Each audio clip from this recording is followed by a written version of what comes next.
आज आपण पाहणार आहोत अस्टेबल मल्टीव्हायब्रेटर. आता अस्टेबल म्हणजे याला कोणतीही स्टेट स्टेबल नाही, म्हणजे याचा आउटपुट हे हाय लो या पद्धतीने सातत्यानं होत राहणार आहे. आता हे कसं जनरेट होतं आणि ही जी ट्रिगर पिन आहे या ट्रिगर पिनला ऑटोमॅटिकली व्होल्टेज कसं मिळतं यावर आपल्याला विचार करावा लागणार आहे, बरोबर. आता ट्रिगर पिनला व्होल्टेज आपण माहित आहे की ट्रिगर पिनला व्होल्टेज 1/3 VCC पेक्षा कमी झालं तर मिळतं, ट्रिगर मिळते, बरोबर. त्यावेळेला ते IC हा ट्रिगर होतोय आणि कंपॅरेटरचं आउटपुट बदलतं, R=1 होणार आहे त्या फ्लिप फ्लॉप मध्ये, बरोबर. आणि थ्रेशोल्डचं जे आहे ते 2/3 VCC पेक्षा जेव्हा जास्त होईल त्यावेळेला ते दुसरं कंपॅरेटर आहे, थ्रेशोल्ड कंपॅरेटर, ते आपलं काय करणार आहे, व्होल्टेज बदलणार आहे, बरोबर. म्हणजे 1/3 आणि 2/3 या लेवल आपल्याला मिळायला पाहिजे आहेत आणि या दोन्ही व्होल्टेज लेवल ज्या आहेत ह्या व्हॅरिएबल राहिल्या पाहिजे आहेत. आणि म्हणूनच इथं व्हॅरिएबल व्होल्टेज कोण जनरेट करते, कॅपॅसिटर करतोय. मग काय केलं इथं यांनी, ऑटोमॅटिक ट्रिगर मिळण्यासाठी एक्सटर्नली आपण काय 1/3 पेक्षा कमी मॅन्युअली करत नाही किंवा 2/3 पेक्षा जास्त मॅन्युअली करत नाही, हे ऑटोमॅटिक घडायला पाहिजे. मग ऑटोमॅटिकली व्होल्टेज कुणाचं बदलते, तर कॅपॅसिटरचं बदलते. म्हणून या कॅपॅसिटरलाच ही 2 नंबरची पिन आणि 6 नंबरची पिन जोडलेली आहे, पहा, बरोबर. या दोन्ही पिन इथं जोडलेल्या आहेत. म्हणजे ऑटोमॅटिकली या कॅपॅसिटरचं व्होल्टेज जेव्हा 1/3 पेक्षा कमी जाईल तेव्हा काय घडेल, हा एक प्रकार आपल्या पुढे येईल. आणि जेव्हा हा 2/3 पेक्षा जास्त जाईल तेव्हा काय घडेल, आणि त्यामुळे ही स्क्वेअर वेव्ह ऍक्च्युली तयार होणार आहे. म्हणजेच तुमच्या लक्षात आलं असेल की इथं कॅपॅसिटरचं व्होल्टेज हे इनिशियली कॅपॅसिटर समजा 0 लेवलला आहे, 0 व्होल्टवर आहे, इथं तो असा चार्ज व्हायला लागणार आहे. ओके, तर चार्ज होताना तो इनिशियली व्होल्टेज 0 असल्यामुळं हा ट्रिगर होईल आणि ट्रिगर झाल्यानंतर तो कुठपर्यंत पोहोचायला जाईल, तर 2/3 VCC पर्यंत, 2/3 VCC पर्यंत जाईल. आणि 2/3 ला गेल्यानंतर जो वरचा कंपॅरेटर आहे त्याची स्टेट बदलल्यामुळं तो डिस्चार्ज ट्रान्झिस्टर ऑन होईल. डिस्चार्ज ट्रान्झिस्टर ऑन झाला की हा कॅपॅसिटर डिस्चार्ज व्हायला लागेल. आणि हा कुठपर्यंत डिस्चार्ज होईल, तर याचं एक लिमिट राहणार आहे की हे 1/3 VCC, कारण 1/3 पेक्षा कमी जायला गेला तर त्याला ट्रिगर आपोआप मिळेल आणि पुन्हा तो चार्जिंगला सुरुवात करेल. म्हणजे 1/3 आणि 2/3 याच्या दरम्यानच कॅपॅसिटरचं चार्जिंग डिस्चार्जिंग होत राहणार आहे आणि तेव्हा आयसीचं आउटपुट बदलणार आहे, ते हाय लो पद्धतीने होणार आहे. हे मी तुम्हाला थोडक्यात याचं एक्सप्लेनेशन दिलेलं आहे. आता प्रत्यक्षात हे कंपॅरेटर वाईज जरी ब्लॉक डायग्राम मधनं आपण पाहायचं झालं तर कसं घडतंय ते आपण थोडक्यात पाहूया, बरोबर. आता हा जर ब्लॉक डायग्राम घेतला आपण, इथे आहे आपल्याकडे ब्लॉक डायग्राम पण आहे आणि सर्किट डायग्राम पण आहे. ओके, आता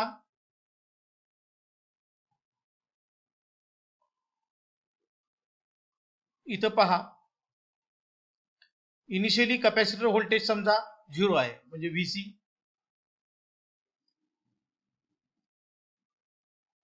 VC 0 आहे, बरोबर. इनिशियली हे VC 0 आहे. हा VC 0 राहिला तर इथं काय होईल, R=1 होईल, R बरोबर 1 होईल. ओके, R बरोबर 1 झाला आणि S इथं व्होल्टेज थ्रेशोल्डचं 0च आहे, त्या दोन्ही एकत्र जोडलेले आहेत म्हटल्यानंतर हे आउटपुट व्होल्टेज पण 0च असणार आहे. म्हणजे S 0 आहे, R 1 आणि S 0 या कंडिशन मध्ये आउटपुट काय येणार आहे, तर Q 0 आणि Q बार 1. म्हणजे तुम्ही जर पाहिलं तर इथं जर आपण एलईडी जोडला, ओके, हा एलईडी काय होईल, ऑन होईल. इथं जर आपण एलईडी जोडला तर हा ऑन होणार आहे. ओके, ही पहिली केस झाली आपली, ही ट्रिगर स्टार्टलाच होणार आहे, पॉवर सप्लाय ऑन केल्या केल्या एलईडी ऑन होणार. आता काय होईल, कॅपॅसिटर व्होल्टेज वाढायला लागेल. आता कॅपॅसिटर व्होल्टेज वाढायला लागल्यानंतर पहिल्यांदा हे काय करेल, हे VC जे आहे ते त्याचं 1/3 VCC क्रॉस करणार आहे पहिल्यांदा. आता 1/3 क्रॉस झालं तर काय होईल इफेक्ट, याच्यावर तर काही इफेक्ट होणार नाही, हे 0च राहणार आहे, म्हणजे S 0 राहणार आहे, बरोबर. Rचं काय होईल, आता हे 1/3 पेक्षा जास्त झालं तर हे 0 होणार, R 0 होईल आणि S पण 0 राहिलेला आहे, म्हणजे इथं R आता 0 झाला. आता S 0 R 0 याचा अर्थ काय होतो, flip flop remains in the last state. Last state कुठली आहे, ही आहे. ही स्टेट आहे तशीच्या तशी इथं राहणार आहे, म्हणजे एलईडी ऑन. त्यामुळे एलईडी इथं ऑनच राहणार आहे.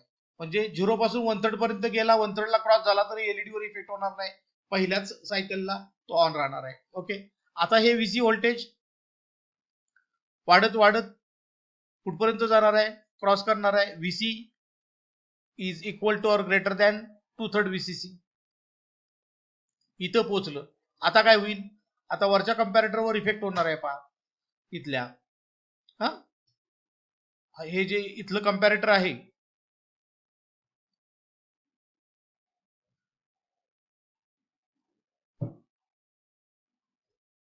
अप्पर कंपॅरेटर, याचं व्होल्टेज जास्त झालं म्हटल्यानंतर आउटपुट हाय येणार, म्हणजे एस काय होणार आहे, 1 होणार आहे. आता एस ची व्हॅल्यू 1 होईल. ओके, एस 1 झाला. आर मध्ये इफेक्ट होणार आहे का, नाही होणार, आर 0च राहणार आहे. म्हणजे इथं आपली कंडिशन काय येईल, आता जर पाहिलं तर S is equal to 1, R is equal to 0. Okay, flip flop set होणार आहे. फ्लिप फ्लॉप सेट झाला तर आपली ही कंडिशन काय येईल पहा, Q is equal to 1, Q bar is equal to 0. आणि याचा इफेक्ट आउटपुट वर काय होणार आहे, हा एलईडी जो ऑन होता तो आता इथं आउटपुट 0 झाल्यामुळं ऑफ होणार आहे. आता एलईडी ऑफ झाला. एलईडी ऑफ झाला की त्याच वेळेला आता काय झालेलं आहे, इथं हा 0 झाला, पण हा डिस्चार्ज ट्रान्झिस्टर काय झालेला आहे, ऑन झालेला आहे. आणि डिस्चार्ज ट्रान्झिस्टरच्या 7 नंबरच्या पिनलाच इथं कॅपॅसिटर जोडलेला आहे पहा, बरोबर. म्हणजे इथं आलेला आहे डिस्चार्ज ट्रान्झिस्टर. ओके, अशा पद्धतीने आहे जोडलेला इथं. आता हा कॅपॅसिटर काय होणार आहे, डिस्चार्जिंगला सुरुवात करणार आहे थ्रू रेजिस्टर R2. म्हणजे R2 च्या मार्फत हा डिस्चार्जिंगला सुरुवात करेल, बरोबर. म्हणजे व्हीसी आता काय होणार आहे, व्हीसी 2/3 ला पोहोचलं, याला ऑफ केला, आता हा ट्रान्झिस्टर ऑन झालेला आहे. आता व्हीसी वाढणार नाही, तर काय होणार आहे, कमी व्हायला लागेल. आणि जेव्हा हे लेस दॅन 2/3 व्हीसीसी होईल, बरोबर, त्यावेळेला काय होईल, इथं हा फक्त 0 होईल, बरोबर की नाही, हा 0 होईल. बोथ 0 झाले, त्यामुळे काय होणार आहे, बोथ 0 झालं तर नो इफेक्ट, हा ऑफ कंडिशन मध्येच राहील, बरोबर. पण अजूनही हे व्हीसी व्होल्टेज कमी होत होत अशा पद्धतीनं गेलं की हे 1/3 पेक्षा कमी झालं, 1/3 व्हीसीसी पेक्षा. आता मात्र काय होईल, इथं काय सांगितलं होतं, ही स्टेट अशीच राहते, कारण आपल्याला एस इज इक्वल टू आता 1/3 व्हीसीसी पेक्षा कमी झालं तर काय होणार आहे, तर मात्र खालचं कंपॅरेटर आहे त्याचं आउटपुट स्टेट बदलेल, हा R1 होणार आहे. आता इथं R1 होणार, एस 0च राहणार आहे, लास्ट स्टेटला राहिला होता तसा. इथं एस 0 आणि R 0 होता, बरोबर. हे कमी झालं तरी, आणि त्यामुळे तो ऑफ स्टेटलाच राहिला होता. आता काय होणार आहे, R इज इक्वल टू 1 आणि एस इज इक्वल टू 0, बरोबर. आता हा होणार आहे रिसेट, बरोबर. आता रिसेट झाल्यामुळे काय होईल, रिसेट कंडिशनला क्यू इज इक्वल टू 0 आणि Q bar is equal to 1. आता परत हा एलईडी ऑन होणार आहे. आता हीच कंडिशन आली, पूर्वी जी होती तीच ही होती. आता ही सायकल परत रिपीट होत राहणार आहे आणि सातत्यानं आपल्याला हाय, म्हणजे इथं पहिल्यांदा व्होल्टेज हाय, नंतर लो, बरोबर. त्याच्यानंतर परत लो वरून परत हाय, आणि हाय वरून परत लो होणार. असं हाय लो असं आउटपुट व्होल्टेज चेंज होत राहणार आहे आणि आपल्याला मिळणार आहे आउटपुटला स्क्वेअर वेव्ह, बरोबर. आणि कॅपॅसिटरचं व्होल्टेज जर तुम्ही पाहिलं तर इनिशियली 0 आहे, नंतर ते 1/3 पर्यंत वाढलं तरी काय फरक झालेला नाही, बरोबर. त्याच्यानंतर ते 2/3 ला पोहोचलं. म्हणजे हा ग्राफ लक्षात आला असेल तुमच्या. इथं मी पुन्हा काढतो कॅपॅसिटर व्होल्टेज. पहिल्यांदा 0 होतं, 0 आहे, बरोबर. त्यानंतर ते 1/3 ला पोहोचलं तरी फरक पडत नाही, 1/3 ला गेलं, हे 1/3 व्हीसीसी. त्यानंतर ते 2/3 व्हीसीसी ला पोहोचलं, बरोबर, हे 2/3 VCC. आता 2/3 ला पोहोचल्याबरोबर काय झालेलं आहे, 2/3 ला पोहोचल्याबरोबर मात्र एलईडी ऑफ होणार आहे. आता हा कॅपॅसिटर डिस्चार्जिंगला सुरुवात करेल आणि हा डिस्चार्जिंग त्याचं कुठपर्यंत होणार आहे, तर 1/3 VCC पर्यंत, आणि पुन्हा ते चार्जिंग सुरू होणार आहे. बरोबर, म्हणजे कॅपॅसिटरचं व्होल्टेज या पद्धतीनं सातत्यानं चेंज होत राहणार आहे आणि आउटपुटला मात्र स्क्वेअर वेव्ह मिळणार आहे. कॅपॅसिटरच्या अक्रॉस जर बघितले तर तुम्हाला सॉटूथ किंवा ट्रायंग्युलर वेव्ह मिळणार आहे. That depends upon the values of RA आणि R1 and R2. R1 plus R2 चार्जिंगचा टाइम पिरियड आहे आणि R2 हा डिस्चार्जिंगचा टाइम पिरियड आहे. त्यामुळे डिस्चार्जिंग टाइम पिरियड कमी असणार आहे आणि चार्जिंगचा जास्त असणार आहे. त्यामुळे जवळजवळ तुम्हाला सॉटूथ वेव्ह फॉर्म असल्यासारखा हा आलेख मिळणार आहे. आता या स्टेटची पुन्हा एकदा थोडक्यात मी उजळणी सांगतो तुम्हाला. सुरुवातीला पहा, कॅपॅसिटर 0 व्होल्ट आहे, त्यामुळे फ्लिपफ्लॉपची स्थिती म्हणजे कंपॅरेटरची स्थिती काय आहे, तर R is equal to 1, S is equal to 1. हे काय होणार आहे, रिसेट होणार आहे आणि त्यामुळे एलईडी ऑन होणार आहे. आता हे व्होल्टेज वाढत गेलं आणि किती झालं, 1/3 VCC झालं, तर काय होईल, फक्त हा R1 होता तो 0 होणार आहे. कंडिशन येणार आहे R0 S0 नो चेंज, म्हणजे हे आहे तसं राहणार आहे. Q इज इक्वल टू 0 आणि Q bar is equal to 1 आणि त्यामुळे एलईडी ऑनच राहणार आहे. बरोबर, आता पुढे काय घडते पहा, की 1/3 VCC पेक्षा वाढत जाऊन आता आपण 2/3 VCC ला क्रॉस करतोय. 2/3 ला क्रॉस करताना काय होणार आहे, वरच्या कम्पॅरेटरवर इफेक्ट होणार आहे. वरच्या कम्पॅरेटरचा हा जो S आहे तो आता काय होणार आहे, 1 होणार आहे आणि R मात्र 0च राहणार आहे.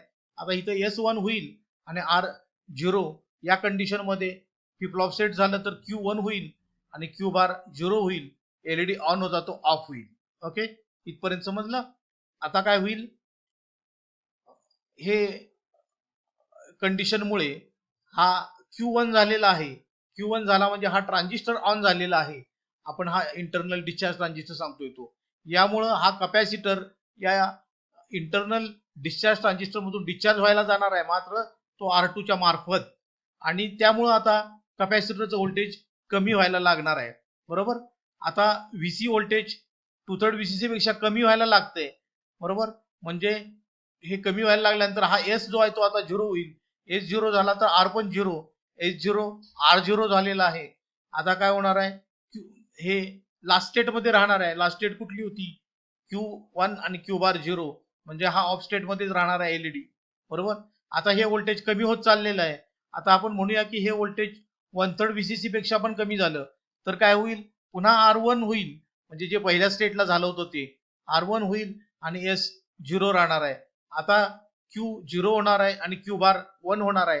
हा ट्रान्झिस्टर ऑफ होईल. हा ऑफ झाल्यामुळे आता हा कॅपॅसिटर चार्जिंगला सुरुवात करेल आणि एलईडी ऑन होणार आहे. आता ही पहिली जी केस होती, बरोबर, हीच केस रिपीट होणार आहे आणि हाच सायकल सातत्याने रिपीट झाल्यामुळं आपल्याला हाय लो अशा पद्धतीचं आउटपुट व्होल्टेज मिळेल आणि कॅपॅसिटरचं व्होल्टेज इथं आपण दाखवल्याप्रमाणे हे 0 पासून 2/3 ला जाते, 2/3 नंतर 1/3, 1/3 नंतर 2/3, या पद्धतीनंच कमी जास्त होत राहणार आहे. आणि त्यामुळे आपल्याला कुठल्याही प्रकारचं ट्रिगर न देता ऑटो ट्रिगर होऊन आयसीच्या आउटपुटला स्क्वेअर वेव्ह वेव्हफॉर्म मिळतो. आता या सर्किट मधील जे वेव्हफॉर्म्स आहेत, कॅपॅसिटरचं हे चार्जिंग व्होल्टेज आहे, हे आउटपुट व्होल्टेज आहे. आता इथं ज्यावरती आउटपुट व्होल्टेज स्क्वेअर वेव्ह येते म्हणजे फ्रिक्वेन्सी आहे. आता हा अस्टेबल मल्टीव्हायब्रेटर हा एक प्रकारचा स्क्वेअर वेव्ह ऑसिलेटरच आहे. आता ऑसिलेटर म्हटलं की आपल्याला त्याची फ्रिक्वेन्सी कशी काढलेली आहे, त्याचं सूत्र काय हे पाहावं लागणार आहे. आता हे पहा, 2 वेव्हफॉर्म काढलेले आहेत. हा एक कॅपॅसिटर व्होल्टेजचा आहे आणि हे आउटपुट व्होल्टेजचा आहे. इथं कॅपॅसिटरचा हा जो चार्जिंग टाइम पिरियड आहे, बरोबर, त्याला आपण T1 म्हटलेला आहे आणि हा जो डिस्चार्जिंग टाइम पिरियड आहे याला आपण T2 म्हटलेला आहे. म्हणजे इथं T1 हा चार्जिंग टाइम पिरियड जर तुम्हाला कॅल्क्युलेट करायचा असेल तर याचा फॉर्म्युला आहे 0.693 into bracket R1 plus R2 into C. हा झाला तुमचा पहिला फॉर्म्युला. ओके, नंतर T2 हा डिस्चार्जिंग टाइम कालावधीसाठी आहे. बरोबर, हा झाला तुमचा T2 चा फॉर्म्युला, कारण इथं कॅपॅसिटर फक्त R2 मधून डिस्चार्ज होतो आणि चार्जिंग होताना दोन्ही मधून होतो, म्हणून इथं R1 प्लस R2 आहे, इथं फक्त R2 आहे. हा डिस्चार्जिंगचा फॉर्म्युला झाला. आता चार्जिंग प्लस डिस्चार्जिंग मिळून आपली एक सायकल तयार होणार आहे आणि त्यामुळे एका सायकलसाठी टाइम पिरियड जो काढायचा आहे तो T1 plus T2 that is equal to 0.693 into bracket R1 plus 2R2 into C. हा झाला तुमचा तिसरा फॉर्म्युला. आता तुम्हाला टाइम पिरियड मिळाला. आता ह्याचा रेसिप्रोकल घेतलात की तुम्हाला चौथा फॉर्म्युला मिळणार आहे, तो म्हणजे फ्रिक्वेन्सीचा 1.44 divided by R1 plus 2R2 into C. Okay, हे झाले तुमचे 4 फॉर्म्युले. त्याचबरोबर आणखी एक महत्वाचा फॉर्म्युला आहे, तो म्हणजे ड्युटी सायकल. आणि ड्युटी सायकल म्हणजे काय, हा टी ऑन टाइम घ्यायचा आहे divided by total time, that is called as duty cycle. आणि ही पर्सेंटेज मध्ये असेल त्यावेळेला तुम्ही इथं 100 न तुम्ही मल्टिप्लाय करायचं आहे. आणि फक्त रेजिस्टरच्या व्हॅल्यू दिल्या असतील आणि त्यावरून काढायची असेल तुम्हाला तर R1 plus R2 upon R1 plus 2R2 हा फॉर्म्युला आहे तुमचा ड्युटी सायकल साठी. तर या अस्टेबल मल्टीऑपरेटर या मॅथमॅटिकल बाबी पण आपल्याला पाहाव्या लागतात, त्याही इथे स्पष्ट केलेल्या आहेत. तर मला वाटतं की हा अस्टेबल मल्टीऑपरेटरचं सर्किट तुम्हाला चांगल्या प्रकारे कळलं असेल. धन्यवाद.